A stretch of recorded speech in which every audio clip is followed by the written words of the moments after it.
India गठबंधन हुआ मजबूत, कांग्रेस सीट बंटवारे पर राजी। आम आदमी पार्टी और समाजवादी पार्टी के बाद अब टीएमसी यानी ममता बनर्जी की बारी है।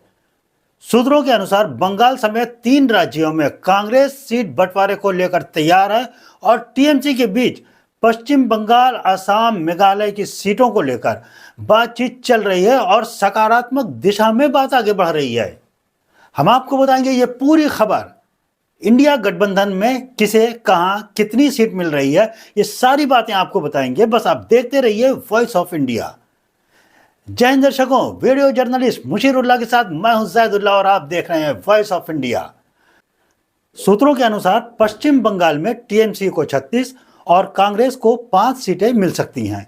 लोकसभा चुनाव में बहुत ही कम दिन बचे हैं, अब बस चुनाव की तारीखों का ऐलान होना ही बाकी है।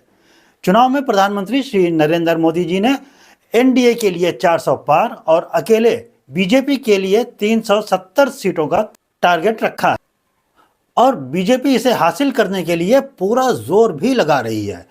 दूसरी ओर विपक्षी दलों के इंडिया गठबंधन में भी सीट शेयरिंग का मामला देर से ही सही पर अब सुलझता हुआ दिखाई दे रहा है। बुधवार को यूपी में कांग्रेस और समाजवादी पार्टी की डील पक्की हो गई है। फिर आम आदमी पार्टी के साथ भी कांग्रेस ने दिल्ली, गुजरात, हरियाणा, गोवा और चंडीगढ़ में डील करीब करीब पक्की कर ली है। अब मामला ममता बनर्जी की टीएमसी पर आकर रुका हुआ है। कहा जा रहा है कि पश्चिम बंगाल की सीएम ममता बनर्जी ने पश्चिम बंगाल समेत 3 राज्यों में सीट बंटवारे पर कांग्रेस से बात करने को तैयार हो गई हैं। सूत्रों के मुताबिक कांग्रेस और टीएमसी के बीच पश्चिम बंगाल, असम, मेघालय की सीटों को लेकर बातचीत चल रही है और ये काफ़ी सकारात्मक दिशा में आगे बढ़ रही है। सीट शेयरिंग के फार्मूले के तहत बंगाल में टीएमसी को 36 और कांग्रेस को 5 सीटें मिल सकती हैं। याद रहे कि पहले ममता बनर्जी ने बंगाल में अकेले सभी सीटों पर चुनाव लड़ने का ऐलान कर दिया था। सूत्र बताते हैं कि बंगाल में कांग्रेस 6 सीटें चाहती थी, इसके बदले में कांग्रेस टीएमसी को असम में 2 सीटें और मेघालय में 1 सीट देने को राजी हो गई थी। फिलहाल इस फार्मूले पे बातचीत चल रही है, जल्द ही डील फाइनल होने के बाद इसका ऐलान किया जा सकता है। ममता बनर्जी ने सीट शेयरिंग पर बात नहीं बनने के बाद पश्चिम बंगाल में अकेले ही चुनाव लड़ने का ऐलान किया था। इसके बाद अरविंद केजरीवाल भी उनके पीछे चल दिए और दिल्ली में सभी सीटों पर अकेले चुनाव लड़ने की बात करने लगे। विपक्ष को एकजुट करने वाले नीतीश कुमार ने तो पहले ही पाला बदल लिया था और एनडीए में शामिल हो गए थे। फिर समाजवादी पार्टी के साथ भी बिगाड़ हुआ और लगने लगा कि गठबंधन चुनाव आने से पहले ही खत्म हो जाएगा। सपा के साथ बात बनने के बाद माहौल एक बार फिर बदलने लगा और अब दूसरे कई दल कांग्रेस के साथ आने के लिए तैयार हैं या आ सकते हैं। विपक्षी गठबंधन के लिए अभी भी बिहार और झारखंड में सीट शेयरिंग का फार्मूला तय करना बाकी है।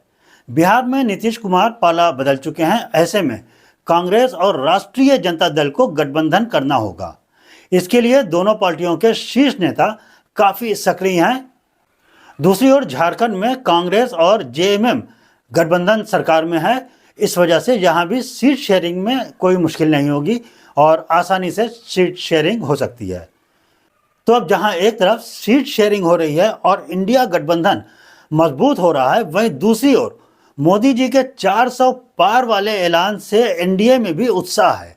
लगता है मुकाबला अब दिलचस्प होने जा रहा है। अब देखना यह है कि क्या विपक्षी गठबंधन एनडीए को टक्कर दे सकते हैं या फिर ये मुकाबला एक तरफा हो जाएगा। हाल फिलहाल तो बीजेपी और एनडीए मजबूत दिख रहा है, लेकिन जिस तरीके से एनडीए आगे बढ़ रहा है और मजबूती के साथ एक दूसरी पार्टी के साथ मिल रहा है और सीट शेयरिंग कर रहा है, इससे लगता है कि अब इंडिया गठबंधन भी मजबूत हो रहा है। दूसरी ओर किसान सड़कों पर हैं, वो पंजाब के किसान हों, उत्तर प्रदेश के हों, हरियाणा के हों, ये किसान सड़कों पे हैं और किसानों की इतनी बड़ी तादाद है। क्या ये किसान एकजुट हो पाएंगे? जैसा कि नरेश टिकैत कहते हैं कि सबको एक साथ, सारे किसानों को एक साथ आ जाना चाहिए। तो क्या ये किसान एक हो सकते हैं? क्या ये किसान एक होकर मुश्किल पैदा कर सकते हैं एनडीए के लिए? इंडिया गठबंधन मजबूत हो सकता है? क्या होगा क्या नहीं होगा ये आने वाला दिन बताएगा। लेकिन एक बात तो यह है कि इंडिया गठबंधन अगर मजबूत होता है, विपक्षी अगर मजबूत होते हैं, तो ये लोकतंत्र की भी जीत होती है और मुकाबला भी दिलचस्प हो जाता है। तो दर्शकों, आपको हमारी न्यूज़ कैसी लगती है? अगर आपको हमारी न्यूज़ अच्छी लगती है तो प्लीज़ हमारे चैनल को लाइक करें, शेयर करें, इससे हमारा हौसला बढ़ता है। तो अब इजाज़त दीजिए। जय हिंद, जय भारत।